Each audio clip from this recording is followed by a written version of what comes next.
আসসালামু আলাইকুম। Technique easy এডুকেশনের পক্ষ থেকে সবাইকে স্বাগতম। আশা করছি সবাই অনেক ভালো আছো।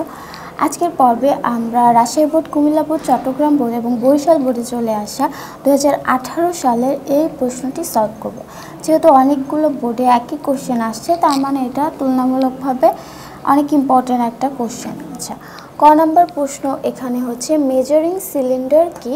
মেজারিং সিলিন্ডার হচ্ছে এক চোঙাকৃতির একমুখ খোলা এবং একমুখ বন্ধ একটা মিলিলিটারে দাগাঙ্কিত একটা মোটা কাঁচ নল, যার সাহায্যে পরীক্ষাগারে তরল পরিমাপ করা হয়। তাহলে আমরা একটু আঁকার চেষ্টা করি মেজারিং সিলিন্ডারটা। তাহলে আমরা মোটামুটি একটা মেজারিং সিলিন্ডার আঁকছি। তাহলে মেজারিং সিলিন্ডারে এখানে বলছে এখানে এই দাগাঙ্কিত থাকা লাগবে কিসে? থাকবে মিলিলিটারে। তাহলে এখানে এক মুখ থাকে বন্ধ আর এক মুখ খোলা যায়, অর্থাৎ খোলা থাকে। তাহলে চোঙাকৃতির এক মুখ বন্ধ এক মুখ খোলা মিলিলিটারে দাগাঙ্কিত একটা মোটা কাঁচ নল, যেটার সাহায্যে পরীক্ষাগারে তরল পরিমাপ করা হয়। তাই এটা হচ্ছে মেজারিং সিলিন্ডার। এবার খ নম্বর প্রশ্ন হচ্ছে কপারের ইলেকট্রন বিন্যাস সাধারণ নিয়মের ব্যতিক্রম হয় কেন? সেটা আমাদের ব্যাখ্যা করতে হবে। আমরা জানি কপারের পারমাণবিক সংখ্যা হচ্ছে 29। তাহলে আমরা যদি সাধারণ নিয়মে এটা ইলেকট্রন বিন্যাস করি তাহলে কীরকম হয়? আমরা ইলেকট্রন বিন্যাসটা দেখি।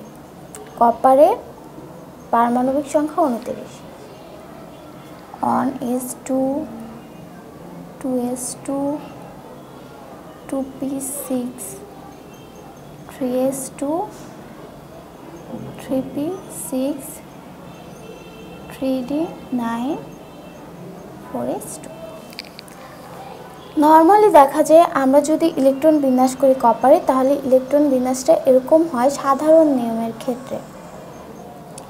তাহলে এখানে যদি গুণি মোট দেখা যায় 29টা ইলেকট্রনই আছে, কিন্তু বলা হয়েছে যে কপারে সাধারণ নিয়মে কি হয়? ব্যতিক্রম হয়। কারণ আমরা জানি এখানে ডি অরবিটাল, মোট ইলেকট্রন থাকতে পারে ডি অরবিটালে 10টা, ঠিক আছে? 10টা ইলেকট্রন যদি থাকে তাহলে ডি অরবিটালটা কি সুস্থিত হয়। এটা হচ্ছে পরিপূর্ণ অরবিটাল, অর্থাৎ ডি অরবিটালে মোট 10টা ইলেকট্রন থাকতে পারে। ডি অরবিটালে যদি অর্থাৎ কোনো একটা অরবিটালে যদি অর্ধপূর্ণ বা পরিপূর্ণ অবস্থায় থাকে তাহলে সেই অরবিটালটা অধিকতর সুস্থিতি হয় লাভ করে। তাহলে এখানে দেখো D10 বা যদি এর অর্ধপূর্ণ করতে চাই তাহলে ডি হবে 5। তাহলে D5 বা D10 অবস্থায় এরা হচ্ছে সর্বাধিক সুস্থিতি লাভ করবে। কিন্তু এখানে ডিতে আছে কয়টা? 9টা, অর্থাৎ ডি অরবিটালটা সুস্থিত নাই। এবার কপার কি করে? ডি অরবিটালটা সুস্থিত রাখার জন্য এ কী করে? 4s থেকে একটা ইলেকট্রনকে ডিতে নিয়ে আসে, অর্থাৎ তখন ডিতে ইলেকট্রন থাকে হচ্ছে 10টা, অর্থাৎ পরিপূর্ণ থাকে।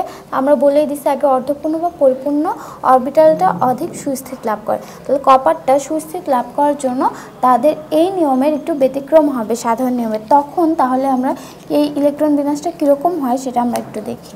আচ্ছা, এখানে ছিল 4s এ ছিল 2টা, এখান থেকে একটা ইলেকট্রন ডিতে চলে আসে, তখন ডি অরবিটালটা সুস্থিত হয় এবং কপারের সাধারণ নিয়মে এর জন্য ব্যতিক্রম হয়। আচ্ছা, আমরা দেখলাম যে কপার ইলেকট্রন বিন্যাস সাধারণ নিয়মের ব্যতিক্রম হয় কারণ এখানে যে ডি অরবিটাল থাকে, ডি অরবিটালকে পরিপূর্ণ অর্থাৎ সুস্থিতি লাভের জন্য সে ব্যতিক্রমী একটা ইলেকট্রন বিন্যাস দেয়। সেটা হচ্ছে সাধারণ বিন্যাস। যদি নিয়মে ইলেকট্রন বিন্যাস করি তাহলে হয় এরকম 4s এ 2টা ইলেকট্রন থাকে আর 3dতে হচ্ছে 9টা। আমরা জানি ইলেকট্রনটা আগে নিম্নতর শক্তি স্তর পূরণ করে উচ্চতর শক্তি স্তর অরবিটাল পূরণ করে। এই দুটার মধ্যে সর্বনিম্ন শক্তি হচ্ছে 4s এবং এর থেকে 4s এর তুলনায় 3d শক্তি বেশি। এর জন্য 4s এ আগে ইলেকট্রনটা প্রবেশ করছে, 3dতে পরে। কিন্তু এখানে 3dতে 9টা ইলেকট্রন আছে। আমরা জানি যদি ডি অরবিটালে 10টা বা 5টা থাকে, অর্থাৎ অর্ধপূর্ণ বা পরিপূর্ণ অবস্থায় থাকে, তাহলে ডি অরবিটালটা অধিকতর সুস্থিত লাভ করে। তাই যেহেতু এখানে সুস্থিত লাভ করে নাই, তাই সুস্থিত লাভ করার জন্য 4s থেকে একটা ইলেকট্রন 3dতে চলে আসে, অর্থাৎ এখানে সাধারণ নিয়মে ইলেকট্রন বিন্যাসটা হয় না, ব্যতিক্রম হয়। কেন হয়? সুস্থিতি লাভের জন্য। তাহলে এটাই হচ্ছে খ নম্বরের উত্তর, অর্থাৎ কপার ইলেকট্রন বিন্যাস সাধারণ নিয়মের ব্যতিক্রম দেয়। এবার আমরা গ নম্বর প্রশ্নটা সলভ করব। গ নম্বর প্রশ্ন হচ্ছে চিত্র 1-এর ফলটির সংরক্ষণ পদ্ধতি ব্যাখ্যা করো। তাহলে চিত্র 1-এ কী ফল দেওয়া আছে সেটা দেখব। চিত্র 1-এ একটা ফল দেওয়া আছে আম, ম্যাঙ্গো। তারপরে এটা সবাই চিনো, তো বলছে যে এটার সংরক্ষণ পদ্ধতি। আমকে কিভাবে সংরক্ষণ করা যাবে দীর্ঘদিন, অর্থাৎ এক ঋতুর ফলকে আমরা আরেক ঋতুতেও সংরক্ষণ করে খেতে পারবো কিভাবে সেটা বলছে। এটার একটা পদ্ধতি হচ্ছে কৌটাজাতকরণ, অর্থাৎ ফলকে কৌটাজাতকরণে অর্থাৎ কৌটার মধ্যে ভর্তি করে, যেখানে খাবারটাকে অর্থাৎ ফলটাকে জীবাণুর সংস্পর্শে আসতে দেওয়া যাবে না এবং সম্পূর্ণ বায়ুমুক্ত রাখতে হবে, কারণ বায়ুর উপস্থিতিতে খাবারটা অর্থাৎ ফলটা নষ্ট হয়ে যাবে। তাহলে এখানে দেওয়া হচ্ছে উদ্দীপকের 1 নম্বর চিত্রটি হচ্ছে আম, এবং আম কৌটাজাতকরণের পদ্ধতি এখানে দেওয়া আছে, অর্থাৎ সংরক্ষণ করার একটা পদ্ধতি এখানে দেওয়া আছে। ফার্স্টে কি করব, ফলটাকে সংগ্রহ করব এবং এটার খোসা ছাড়িয়ে নেব।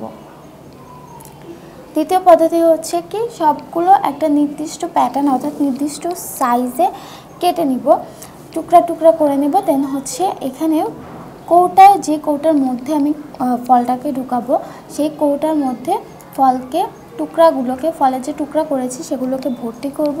দেন পরে হচ্ছে বলা আছে ক্যানিং, তরল ভর্তি।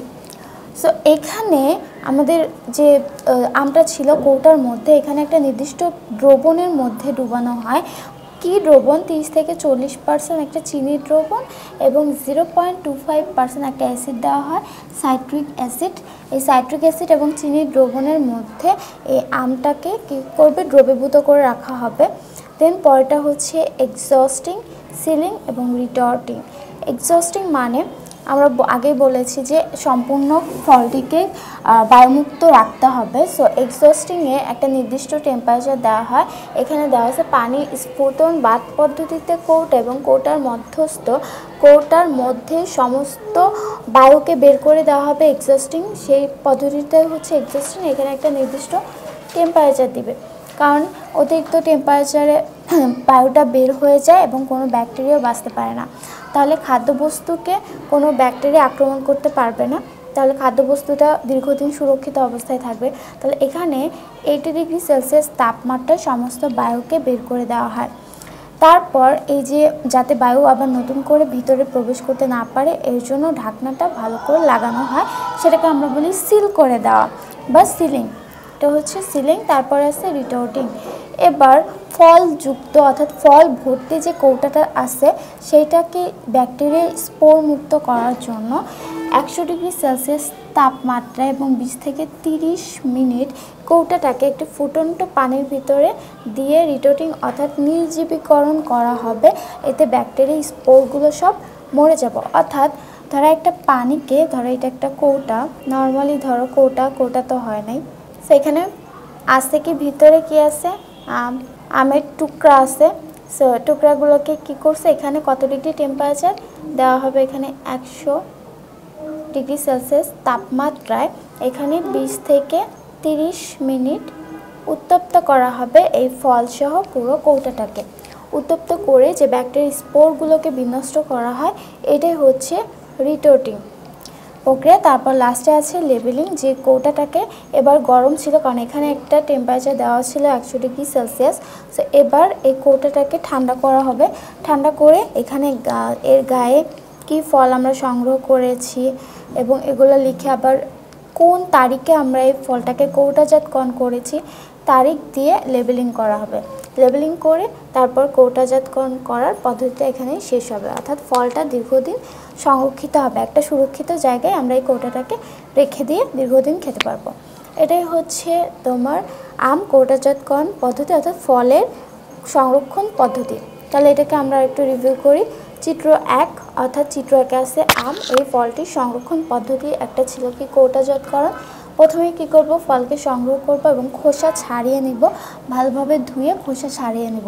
তারপর হচ্ছে টুকরা করব, সবাইকে একটা নির্দিষ্ট সাইজ দেব, নির্দিষ্ট সাইজে সবগুলোকে টুকরা টুকরা করে নিব। দেন কৌটার মধ্যে এটাকে ভর্তি করব। ভর্তি করে এখানে 30 থেকে 40% চিনির দ্রবণ এবং 0.25% সাইট্রিক অ্যাসিডের দ্রবণের মধ্যে ডুবাবো। দেন এক্সস্টিং মানে হচ্ছে এবার কৌটার মধ্যে যে খাদ্যবস্তু এবং কৌটার মধ্যে থেকে সমস্ত বাতাস বের করে দেওয়ার যে পদ্ধতি, সেটা হচ্ছে এক্সস্টিং। টেম্পারেচার কতটুকু দেওয়া হবে এক্সস্টিং পদ্ধতিতে, 8 to 5 ডিগ্রি সেলসিয়াস। এটা আসে যে এক্সস্টিং পদ্ধতিতে, অর্থাৎ এক্সস্টিং এই পদ্ধতিতে টেম্পারেচার দেওয়া হয় কতটুকু, 85%। আর রিটোর্টিংয়ে কত টেম্পারেচার দেওয়া হয়, 100 ডিগ্রি সেলসিয়াস। সো দুইটা তাপমাত্রাটাকে মনে রাখতে হবে। এরপর সিলিং মানে ঢাকনাটা এবার বন্ধ করে দেওয়া। তারপরে কৌটাকে ফুটন্ত পানিতে রিটোটিং মানে এই পুরো কৌটাটাকে এবার ফুটন্ত পানির ভিতরে আমরা কী করব, উত্তপ্ত করব 20 থেকে 30 মিনিট 100 ডিগ্রি সেলসিয়াস তাপমাত্রা দিয়ে। এটাকে বলা হবে রিটোটিং বা নির্জীবীকরণ। ব্যাকটেরিয়া স্পোরগুলোকে সব মেরে ফেলবে। তারপর আমরা এই কৌটার গায়ে লেবেলিং করে একটা নির্দিষ্ট সুরক্ষিত স্থানে দীর্ঘদিনের জন্য সংরক্ষণ করে রাখতে পারবো। এটাই হচ্ছে ফল উদ্দীপকের 1 নম্বর চিত্রের ফলটির সংরক্ষণ পদ্ধতি। এবার আমরা ঘ নম্বর প্রশ্নটা সলভ করব। ঘ নম্বর প্রশ্ন হচ্ছে চিত্র 2-এর এ ও বি এর পরিষ্কার করার কৌশল তুলনামূলকভাবে আলোচনা করো। তাহলে এতে দেওয়া আছে টয়লেট ক্লিনার, বিতে দেওয়া হচ্ছে গ্লাস ক্লিনার। তাহলে আমরা আগে গ্লাস ক্লিনার নিয়ে কথাবার্তা বলি। আমরা জানি যে গ্লাসের উপর যে ময়লাটা জমে সেটা খুব সহজেই ইজিলি ওঠানো যায়, অর্থাৎ এক্ষেত্রে একটা দুর্বল ক্ষারক ইউজ করা হয়, সেটা হচ্ছে অ্যামোনিয়াম হাইড্রোক্সাইড। আর টয়লেটের ক্ষেত্রে বা টয়লেট ক্লিনার হিসেবে যে ক্লিনারটা ইউজ করা হয় সেটা হচ্ছে কস্টিক সোডা বা সোডিয়াম হাইড্রোক্সাইড। এটা একটা শক্তিশালী ক্ষারক। এটা আমরা জানি যে তেল বা চর্বি বা গ্রিস জমা হয় টয়লেটে, সেটা অনেক শক্তিশালী হয়। সো এটাকে ওঠানোর জন্য বা ময়লাটাকে ওঠানোর জন্য শক্তিশালী একটা ক্ষার দরকার হয়, তাই টয়লেট ক্লিনার হিসেবে ইউজ করা হয় সোডিয়াম হাইড্রোক্সাইড। গ্লাস ক্লিনার হিসেবে ইউজ করা হয় কি অ্যামোনিয়াম হাইড্রোক্সাইড। এবার আমরা সোডিয়াম হাইড্রোক্সাইডকে গ্লাস ক্লিনারে ইউজ করতে পারবো না, আবার গ্লাস ক্লিনারে যে অ্যামোনিয়াম হাইড্রোক্সাইড ইউজ করেছে সেটাও টয়লেট ক্লিনারে ইউজ করা যাবে না। কেন যাবে না সেগুলো আমরা পরপর জানবো। প্রথমেই আমরা গ্লাস ক্লিনার হিসেবে কি ব্যবহার করি সেটা আমরা জেনে নিই। এটা গ্লাসের উপর লেগে থাকা তেল বা চর্বির সাথে বিক্রিয়া করে এরা একটা সাবান তৈরি করে, অর্থাৎ সাবানের একটা আস্তরণ তৈরি করে গ্লাসের উপরে। তাহলে আমরা এই বিক্রিয়াটা দেখব যে অ্যামোনিয়াম হাইড্রোক্সাইড গ্লাসের উপর তেল বা চর্বির সাথে বিক্রিয়া করে সাবান উৎপন্ন করার বিক্রিয়া। এখানে এই আরটা হচ্ছে কি অ্যালকাইল মূলকের সাধারণ সংকেত হচ্ছে CnH2n+1 CnH2n+1 আর অ্যালকাইল মূলকের সংকেত এখানে কি C17H35। আচ্ছা, তাহলে এখানে যে আমরা একটা সাবান পাইলাম, অর্থাৎ এটা গ্লাসের উপর সাবানের একটা আস্তরণ তৈরি করে। তাহলে এখানে দেখলাম এটা ছিল কি তেল, গ্লাসের উপর লেগে থাকা তেল চর্বি বা ময়লা, আর এটা হচ্ছে কি ক্ষার। তাই এটা গ্লাসের উপর লেগে থাকা তেল চর্বির সাথে এই ক্ষারটা বিক্রিয়া করে সাবানের একটা আস্তরণ তৈরি করে। এই অ্যামোনিয়াম হাইড্রোক্সাইড যে পানি থাকে, পানির সাথে সাবানটা দ্রবীভূত হয়ে যায়, ফলে ইজিলি গ্লাস থেকে ময়লাটা উঠানো যায়। এছাড়া অ্যামোনিয়াম হাইড্রোক্সাইড এটাকে একটা পোলার, এটা গ্লাসের উপর লেগে থাকা তেল চর্বির সাথে আবিষ্ট একটা বন্ধন তৈরি করে, আবিষ্ট ডাইপোল, এবং আবিষ্ট ডাইপোলের সাথে এইটার ডাইপোল বন্ধন তৈরি হয়, এবং ডাইপোল বন্ধন তৈরি হওয়ার ফলে এখানে কিন্তু ময়লাটা খুব ইজিলি উঠে যায়। তাহলে আমরা দেখলাম, অর্থাৎ ময়লাটাকে একদম আলগা করে ফেলে, ফলে সহজে পানি দিয়ে এটাকে ধুয়ে ফেলা যায়। তাহলে দেখলাম কি অ্যামোনিয়াম হাইড্রোক্সাইড একটা পোলার যৌগ, এটা একটা আবিষ্ট ডাইপোল তৈরি করে, এবং এই তেল চর্বির সাথে এই অ্যামোনিয়াম হাইড্রোক্সাইডটা ডাইপোল বন্ধন তৈরি করে। ডাইপোল বন্ধন তৈরি করার ফলে কাচের যে ময়লাটা ছিল বা তেল চর্বি ছিল এটা অনেকটা আলগা হয়ে যায়, ফলে সহজেই এটাকে উঠানো যায়, এবং অতিরিক্ত যে অ্যামোনিয়াম হাইড্রোক্সাইডটা ওখানে থেকে যাবে সেটা বাষ্পীভূত হয়ে যায়। এবং এই অ্যামোনিয়াম হাইড্রোক্সাইড যেটা আছে এটা খুব ইজিলি কাচের উপর লেগে থাকা বা গ্লাসের উপর লেগে থাকা ময়লাটাকে উঠায়া দিতে পারে, অর্থাৎ দুর্গন্ধটা আর থাকে না। তারপর বলা হয়েছে কি এখানে অ্যামোনিয়াম হাইড্রোক্সাইড কাচের যে মেইন একটা উপাদান সেটা হচ্ছে সিলিকন ডাইঅক্সাইড। কাচের মেইন উপাদান কি সিলিকন ডাইঅক্সাইড, এটা লিখে সিলিকন ডাইঅক্সাইডের সাথে কোনো রকম বিক্রিয়া করে না। যেহেতু সিলিকন ডাইঅক্সাইড কাচের মূল উপাদান, যদি এই অ্যামোনিয়াম হাইড্রোক্সাইডটা এই সিলিকন ডাইঅক্সাইডের সাথে বিক্রিয়া করলে সেক্ষেত্রে কিন্তু কাচের ক্ষয় হতো, কিন্তু অ্যামোনিয়াম হাইড্রোক্সাইডটা এই সিলিকন ডাইঅক্সাইড অর্থাৎ কাচের মূল উপাদানের সাথে কোনো রকম বিক্রিয়া করে না, ফলে কাচের ক্ষয় হয় না, মসৃণতা বজায় থাকে। তাহলে আমরা এখানে দেখাই অ্যামোনিয়াম হাইড্রোক্সাইড সিলিকন ডাইঅক্সাইড লিখে বিক্রিয়া হবে না। কিন্তু আমরা একটু আগে বললাম টয়লেট ক্লিনারের যে মূল উপাদান, মূল উপাদান হচ্ছে কস্টিক সোডা বা সোডিয়াম হাইড্রোক্সাইড।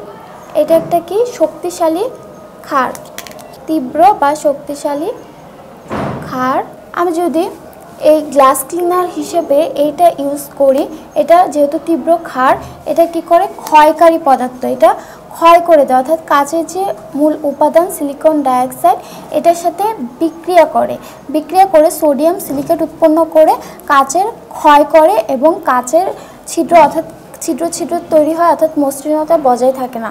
তাহলে দেখলাম যে আমরা গ্লাস ক্লিনারে সোডিয়াম হাইড্রোক্সাইড এটা ব্যবহার করতে পারবো না, কারণ এটা ক্ষয়কারী পদার্থ এবং এটা হচ্ছে তীব্র ক্ষার। এইটা সিলিকন ডাইঅক্সাইডের সাথে বিক্রিয়া করে সোডিয়াম সিলিকেট উৎপন্ন করে এবং এটা কাচের ক্ষয় করে। তাহলে আমরা বিক্রিয়াটা দেখাই। সোডিয়াম হাইড্রোক্সাইড প্লাস কী পাবো, এখানে এটা হচ্ছে সোডিয়াম হাইড্রোক্সাইড কস্টিক সোডা, এটা টয়লেট ক্লিনারের মূল উপাদান। এটা যদি কাচের মূল উপাদান সিলিকন ডাইঅক্সাইডের সাথে বিক্রিয়া করে তাহলে সোডিয়াম সিলিকেট উৎপন্ন করে এটা কাচের বা গ্লাসের ক্ষয় সাধন করে বা ক্ষতি করে। এর জন্য আমরা সোডিয়াম হাইড্রোক্সাইড এটা কাচে ব্যবহার করতে পারবো না, কারণ এটা কাচের ক্ষয় করবে এবং মসৃণতাটাকে নষ্ট করে দেবে। তাহলে ফার্স্টে আমরা পড়লাম চিত্র 2-এর বি, অর্থাৎ গ্লাস ক্লিনারের ক্ষেত্রে আমরা ইউজ করব কোনটা, অ্যামোনিয়াম হাইড্রোক্সাইড। এটা হচ্ছে একটা দুর্বল ক্ষারক, এটা তেল চর্বির সাথে বিক্রিয়া করে সাবান তৈরি করে এবং এটা অ্যামোনিয়ামের ভিতর যে পানি থাকে এখানে সাবানের একটা আস্তরণ তৈরি হয়, অর্থাৎ সাবানের আস্তরণ তৈরি হয় অ্যামোনিয়ামের মধ্যে পানি থাকলে সেটার সাথে দ্রবীভূত হয়ে যায়, ফলে ময়লাটা অনেক আলগা হয়ে যায়, এটা সহজে উঠে যায়। তারপর বললাম এটা হচ্ছে একটা পোলার যৌগ, এইটা তেল চর্বিকে আবিষ্ট ডাইপোলে পরিণত করে এবং অ্যামোনিয়াম হাইড্রোক্সাইডের সাথে এটা ডাইপোল বন্ধন গঠিত হয়, ফলে ময়লাটাকে অনেকটা কী করে আলগা করে দেয়, এটাকে সহজেই কী করা যায়, উঠানো যায়। এবং বলা আছে এটা শুধুমাত্র জীবাণুকে উঠায় না বা শুধুমাত্র ময়লাকে উঠায় না, এটা দুর্গন্ধ দূর করে এবং এইটা কাচের যে মূল উপাদান সিলিকন ডাইঅক্সাইড এটার সাথে কোনো রকম বিক্রিয়া করে না, এর জন্য কাচের কোনো রকম ক্ষয় হয় না, মসৃণতাটাও নষ্ট হয় না। তো টয়লেট ক্লিনারের মূল উপাদান সোডিয়াম হাইড্রোক্সাইড, এটা সিলিকন ডাইঅক্সাইড কাচের মেইন উপাদানের সাথে বিক্রিয়া করে সোডিয়াম সিলিকেট তৈরি করে, এইটা কী করে কাচের উপরে ক্ষয় তৈরি করে এবং কাচের মসৃণতাটাকে নষ্ট করে। তাহলে এইটা ছিল মেল গ্লাস ক্লিনারের কথা। এরপর আমরা টয়লেট ক্লিনারের পরিষ্কারের কৌশল সম্পর্কে জানব। এবার আমরা পড়বো হচ্ছে টয়লেট ক্লিনারের মূল উপাদান। আমরা আগে জেনে আসলাম কি এটা হচ্ছে সোডিয়াম হাইড্রোক্সাইড বা কস্টিক সোডা। কস্টিক সোডাও কী করবে, তেল চর্বির সাথে বিক্রিয়া করে সাবান তৈরি করবে। তাহলে লিখি তেল চর্বি প্লাস ক্ষার কী পাবো, সাবান প্লাস একটা উপজাত পাই, উপজাত। তাহলে আমরা এখানে তেল চর্বির একটা সংকেত লিখি, সংকেতটা হচ্ছে, তাহলে এখানে দেখো এখানে কি এটা হচ্ছে তেল বা চর্বি এবং এর সাথে এই তীব্র ক্ষার অর্থাৎ কস্টিক সোডা 3 মোল বিক্রিয়া করে কি পেলাম, এখানে সাবান এবং এখানে একটা উপজাত পাইছি, উপজাত হিসেবে পাইছি হচ্ছে গ্লিসারিন। তাহলে এই যে সাবানটা ছিল, সাবানের হচ্ছে দুইটা প্রান্ত আছে, দুইটা পোল, একটা হচ্ছে পোলার আর একটা হচ্ছে অপোলার। তাহলে কতটুকু পোলার কতটুকু অপোলার সেটা আমরা জানি। এর মধ্যে দেখো এতটুকু হচ্ছে অপোলার অংশ এবং পুরো তেল চর্বি পুরোটা হচ্ছে অপোলার। তাহলে এটা কি অপোলার আর এতটুকু কি অপোলার। তাহলে অপোলার অংশ এই অপোলার অংশের সাথে কি হবে, দ্রবীভূত হবে। আর এখানে পোলার অংশ কতটুকু, এতটুকু।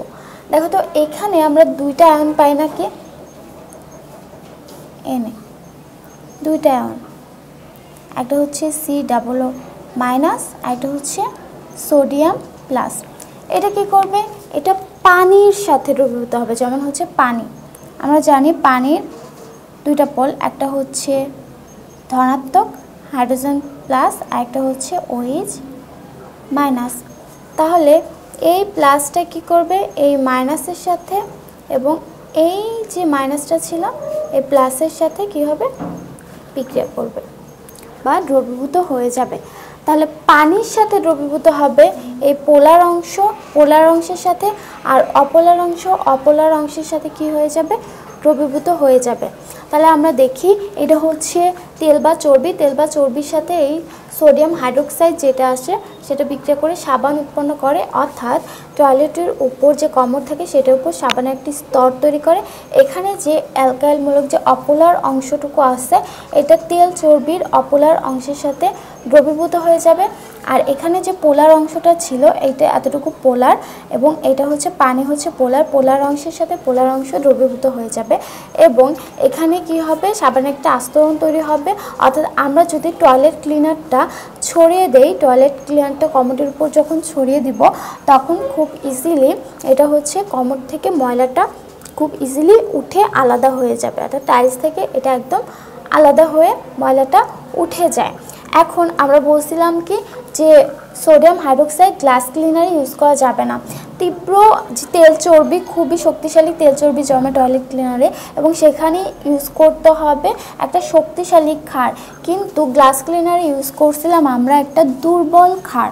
দুর্বল ক্ষার আমরা টয়লেট ক্লিনারে ইউজ করতে পারবো না, এখানে আমার তীব্র ক্ষার ইউজ করতে হবে। তাহলে আমরা দেখলাম যে টয়লেট ক্লিনারে অ্যামোনিয়াম হাইড্রোক্সাইডটা ইউজ করা যাবে না, এখানে ইউজ করতে হবে একটা তীব্র ক্ষার সোডিয়াম হাইড্রোক্সাইড। তাহলে আমরা দুইটাই পড়লাম, গ্লাস ক্লিনারের কৌশলটা পড়লাম এবং গ্লাস ক্লিনারে কেন সোডিয়াম হাইড্রোক্সাইডটা ইউজ করা যাবে না এটা পড়লাম, আবার টয়লেট ক্লিনারে কেন অ্যামোনিয়াম হাইড্রোক্সাইডটা ইউজ করা যাবে না এটা জানলাম, এবং টয়লেট ক্লিনারে পরিচ্ছন্নতার কৌশলটা জানলাম। তাহলে এইটাই ছিল যে এ ও বি, অর্থাৎ টয়লেট ক্লিনার এবং গ্লাস ক্লিনারের মধ্যে তুলনামূলক পরিষ্কার করার কৌশল। আশা করছি সবাই বুঝতে পেরেছ। পরবর্তী ক্লাসের আমন্ত্রণ জানিয়ে এবং সবার সুস্থতা কামনা করে আজকের মতো এখানেই শেষ করছি। আল্লাহ হাফেজ।